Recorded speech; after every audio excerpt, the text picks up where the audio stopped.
Seems this is where we left off. Okay, did we get through all of this? Oh, we just started this. Okay. So remember, the thing is, as we're talking about life without government and the state of nature, remember, it's generally seen as a bad place to be. Right? You want to get out of the state of nature. You want to have government. You guys might not like everything about your government, but in general, having government is better than not having government. So the good news, with a question mark, and some people may remain unconvinced, government is by and large good, and the world is covered with them. As we look at a map of the world, or if you get to go to New York and you see the United Nations buildings and all those flags, you'll find that the world is covered with what are known as states, which is a little different. I put it in quotation marks because it's not the same thing as talking about Missouri or Kansas. And states are basically the same things as countries, and the world is covered with them. The only part of the world where we don't have government is Antarctica, because nobody lives there permanently. There are some scientists hanging out down there, trying to stay warm, but that's it. States are simply territories that are controlled by sovereign governments. Sovereign government means that government is the highest authority on that piece of ground. So within the borders of the United States, our federal government is the highest authority. There's nobody else that can tell it what to do. The next question for us to address is, where did these governments come from? We've got two different kind of ways of answering that question. The first one we're going to look at is going to be the theories of why we have government, how we have government. The first is evolutionary theory. This is not the same as you learn in a biology class, but it's the same basic idea. It happens gradually over time. The idea here is that governments formed as groups of people settled down in one area. Their populations got larger. Their societies became more sophisticated. They needed government, and they could form governments.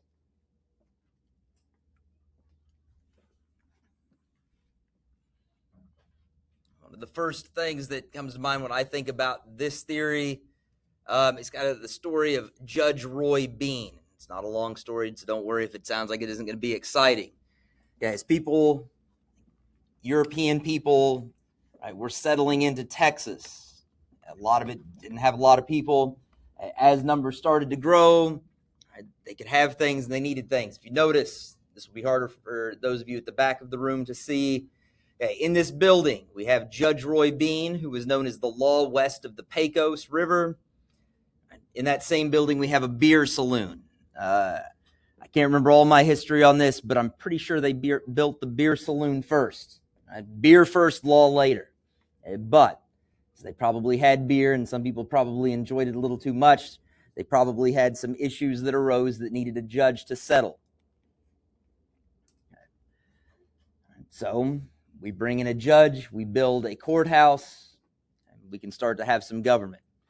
Another example, all of the public schools in the United States, Central's original building was built, 1915? That makes it a very old school building.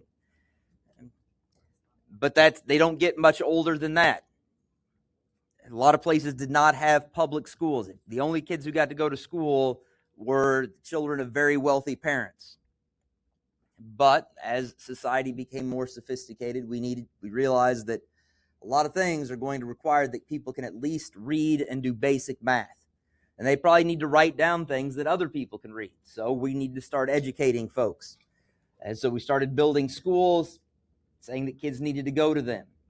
Not in the past, you might have only been required to go to school until 8th grade. In some places, maybe finish partway through elementary school. But that's an example of how governments form over time and move into different areas of life or expand how involved they are. And so that image there is construction of the interstate highway system. All these interstates we have around here, I-29, 229, Go a little farther south, you've got 35, 435, 70. Those aren't that old. The idea for that came after World War II. People realized those Nazis moved a lot of stuff around on those really good German highways. If we're going to be the big country that we are, we probably better have some highways so we can move stuff around in case somebody attacks. You don't want an attack on the West Coast and all the tanks are stuck on the East Coast. Second theory is force theory.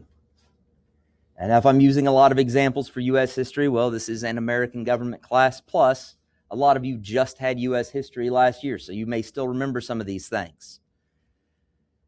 Force theory is a pretty simple idea. A group of people who are stronger than another group of people move into their territory, take it over, and run it. And so, we have an example of kind of how an example of force theory working in what is now the United States. Originally, we just have 13 states lined up on the East Coast, but as the mostly white European settlers grow in number, more people move to this country, the people that are here have lots of babies, that population starts moving west. There are already people living in the West. It's not empty. But as Americans move west, they take their government with it. They draw borders on the map, make them into territories, make them into states. For the native populations that live there, they are either killed, forced to blend in, or put on reservations. Okay, but they're now subject to a government that wasn't there before. I always had and still have that painting up in my room. Unfortunately, some students interpret that as like I'm on the side of this, and I see this as a good thing. Okay, well, notice who's fleeing before. Well, those are the natives trying to get out of the way. Okay, well, they were not allowed to get out of the way. And so ultimately, this other painting trails in, they're pushed to the end. Right? They've got nowhere else to go. And they're subject of the U.S. government. The third theory is divine right. You probably learned about this way back in your world history class when you learned about absolute monarchy in Europe. This idea is that the government is who the government is because God says so.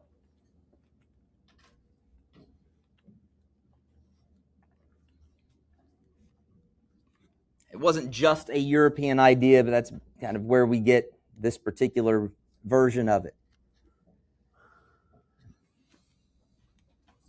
So in this painting, we have a king being crowned. He's being crowned by church officials, right? Whoever the top church officials are in his country. And that's done on purpose. That is to be the symbol that this is the guy that is God's political representative on earth, right? And you have to do what he says. And that is the end of this first set of notes. I'm going to give you a second one out. Please hang on to part A. We're going to get part B and keep moving.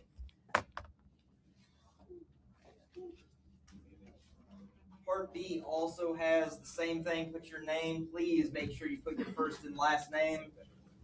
That's an easy 5 points out of the assignment to get.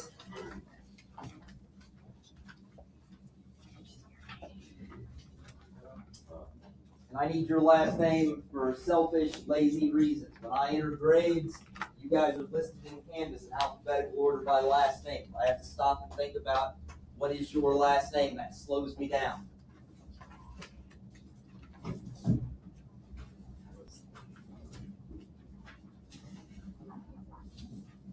Yes.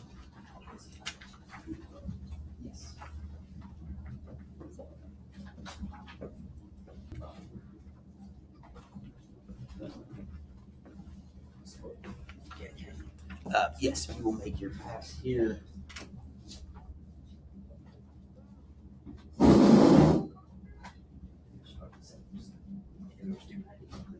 Should be all you need.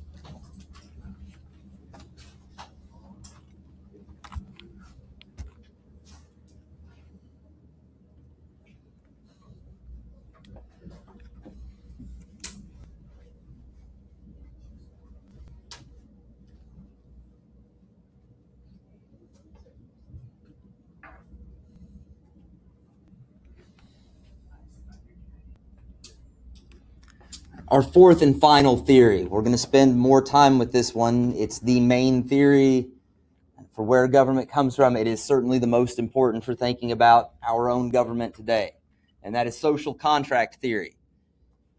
Let's start off with what a contract is. That's when two sides, two people, two parties, whatever, agree to exchange things, and both of the sides are better off because of what they exchanged. It's a fairly simple idea, but it's kind of weird when it's abstract. So just here's an example of a contractual relationship. If your dog gets sick because it has heartworms, if you like that dog, you'd better do something about it. So you do. You go to a vet, you give the vet money, the vet treats your dog's heartworms. Both sides are better off. The vet gets money the vet didn't have before you paid them, and you get to keep your dog.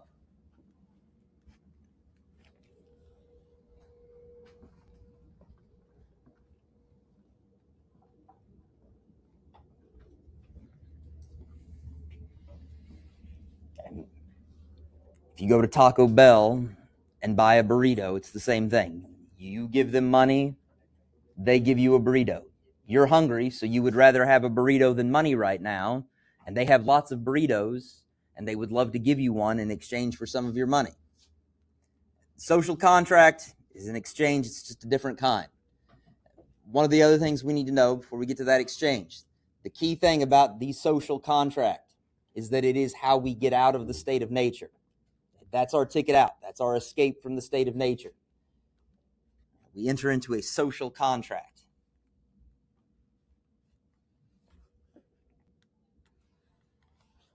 Here's the longer part. What happens is a group of people give up some of their rights and powers in order to create a government. They say that there are some things we can no longer do so that a government can do these things. And we do this so that the government can protect our other rights.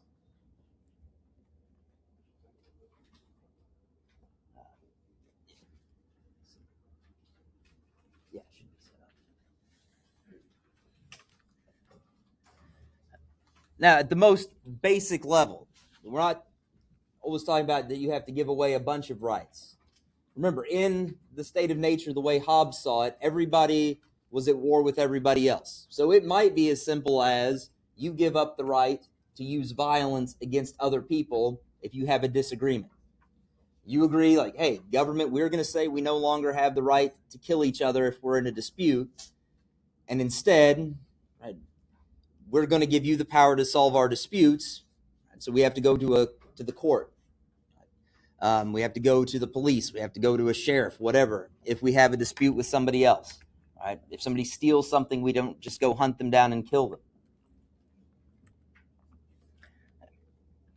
There are three kind of key social contract theorists. We met all of them yesterday, Rousseau, Hobbes, and Locke.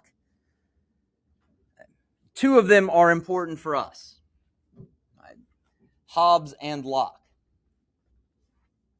Rousseau's he's kind of a mess. As we think about Hobbes, I want you to think of him as hard-hearted Hobbes. It's going to help you keep him separate from Locke. He is hard-hearted Hobbes because of his particular theory. And he writes his theory down in a book called Leviathan. Usually, I'm not one of those social studies teachers that is big on you memorizing names of books people wrote.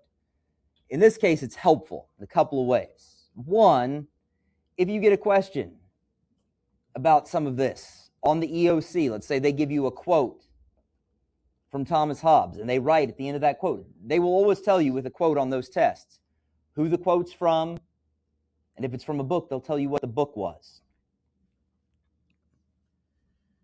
Well, if Callie sees one of those questions and notices that that passage was written by Thomas Hobbes and it's from Leviathan, Callie, you're going to have a pretty darn good idea what that quote is about before you even read it.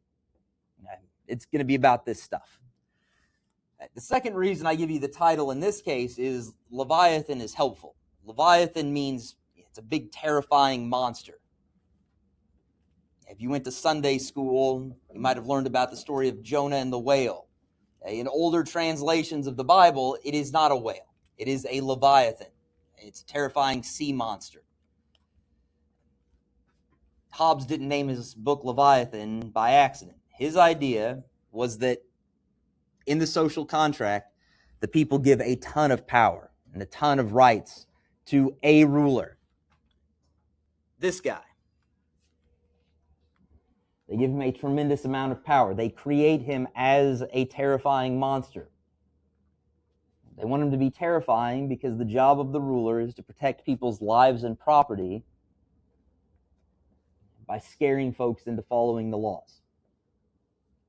He's very clear about this. He does not think we can trust people to do the right thing unless there is some terrifying power to scare them into doing it. That's hard-hearted Hobbes for you.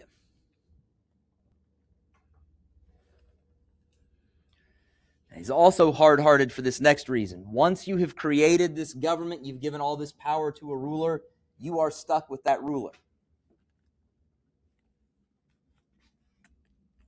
You can't change the ruler, you can't renegotiate the contract. That's it.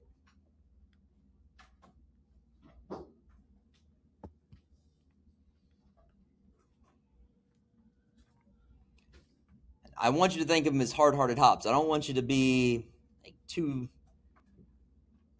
negative towards this guy, though. I mean, I wrote the date of his book on there just so you can kind of think about how long ago he was writing this. And he's English. And what's going on, what he's lived through is civil war in England. He has lived through a time where an Englishman could not travel from one village to the next without serious risk of being killed on the way. If that's your life, day to day, you can't really leave your house without being afraid that you're going to get killed. You probably will tolerate giving up a lot of other rights in order just to be safe.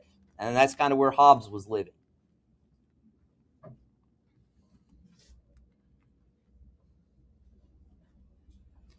And then we get Locke, and I'd like you to think of him as lovely Locke. He has a much nicer view of the social contract. I give you the title of his book. This is kind of that same EOC reason.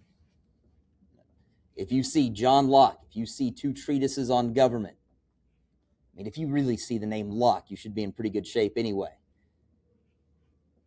You'll kind of know what it's probably talking about. His idea we have to spend more time with because there's a lot more to it, and it helps us understand a lot of how the United States got the government that it has. So please bear with me because there's a lot of this. His starting point is the existence of something called natural law. He tells us that natural law is part of creation. I mean, he's another European guy writing about this stuff. He's writing in a time where virtually everybody in Europe, especially Western Europe where he's from, belongs to one Christian church or another. So everybody kind of is taking for granted this idea that there's a God that created the world, and part of that creation is law that people did not make. It's always been there. So people didn't make natural law, but they're supposed to follow it.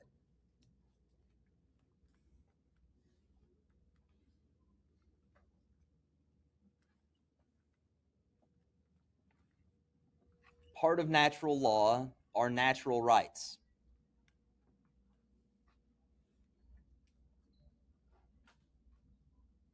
I guess if there's an English teacher among you hanging out, or a future English teacher, I should say, part of natural law is natural rights. So there are these rights. Because they're part of natural law, they have always existed. And everybody has them. Just because we're human. Everybody's born with the same natural rights. And they're equal. Right? Nobody has more rights than somebody else. That's partly why he said this divine right of kings theory is nonsense. Nobody is born with the right to rule over other people. We're all equal. We all have natural rights, and in particular, we have the same 3 natural rights. We have a right to our life. Nobody can enslave you. Nobody can tell you what to eat.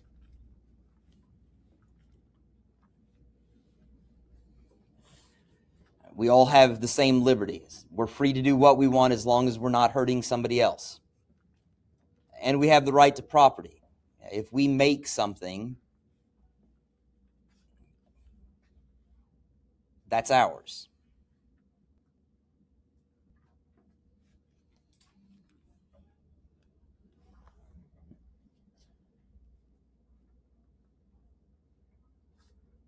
Because everybody's equal, because everybody has the same rights, the power doesn't belong to any one person. The power belongs to everybody. That's the idea of popular sovereignty. Ultimately, all of the power in a society belongs to all of the people.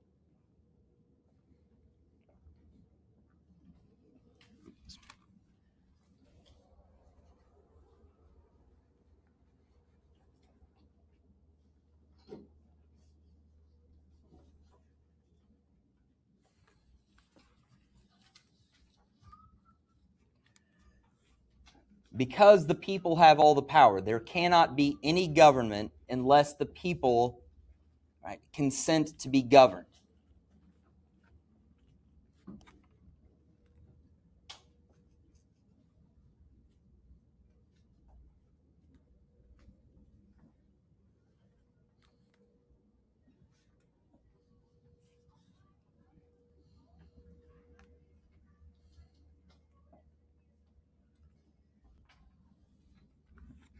And they give their consent in the social contract.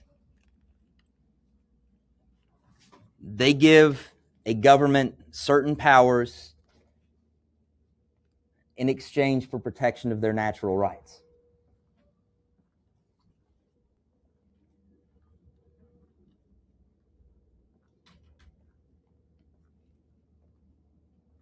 This is already very different from Hobbes. Because remember, for Locke, natural rights are your life, your liberty, and your property. Hobbes is just concerned about protecting your life and property.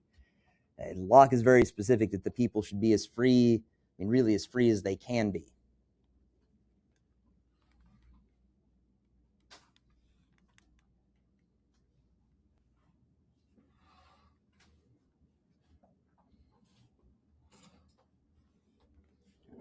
And this means that the government's power has to be limited, right? For it to be a legitimate, just, and proper government, its power is limited. Specifically, it's limited in the sense that the government should only do things that are done to protect people's rights.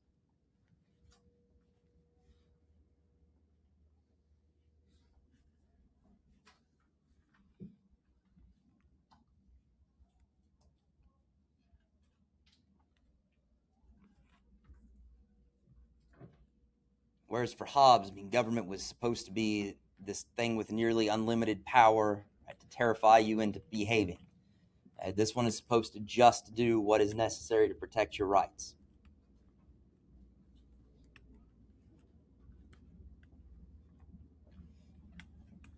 And Locke tells us, this is what makes him lovely Locke as opposed to hard-hearted Hobbes, right, you can renegotiate the social contract. He says, not only do you have a right to rebel against a bad government, you have a duty to rebel against a bad government.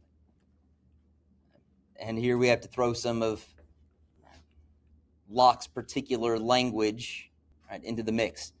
If a government usurps its authority, which means it does more than the people gave it power to do, then it is usurping its authority.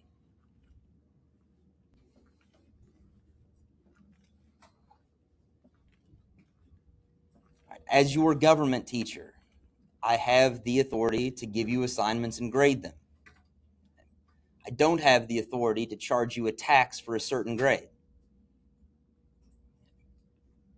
I can't tell you, you have to pay me $100 if you want any grade better than a B. That would be usurping my authority. I did have a student in a previous hour offer to give me $100 for a B, but no, not only I will not demand it and I won't take it, but that would be usurping. Locke also talks about tyrants and despots, or tyranny and despotism. Both of those words mean that the government rejects limits to its power.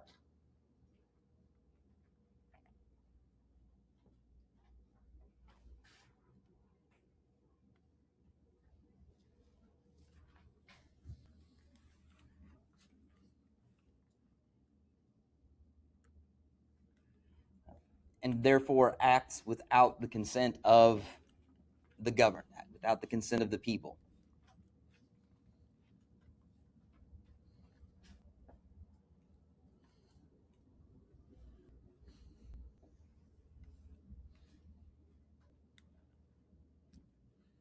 So if the government does those things, then the people have, again, a right and a duty to rebel against it.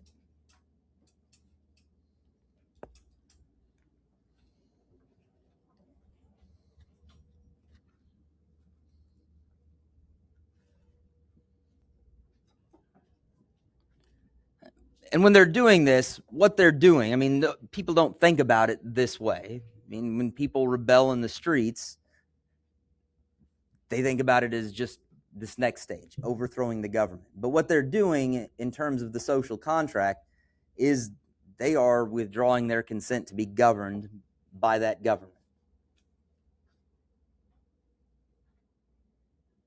Now, at this point, sometimes in this lecture, students are like, man, I do not like the government. I'm going to rebel. Well, hold your horses.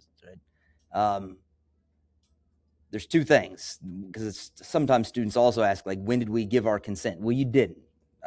You were born here, or you moved here, and you live here, and because you stay here, the government kind of assumes that you give your consent. For those of you, when you get old enough to vote, the idea is that by participating in elections, you are showing your consent to be governed by whoever wins in those elections. But if you rebel against the government, bad things could still happen to you. But if you have a bad government that's usurping its power and becoming tyrannical or despotic, then you can, and Locke says you have to, rebel against it, overthrow it, and then you have to create a new social contract to make a new government. He's not saying you can just do without government.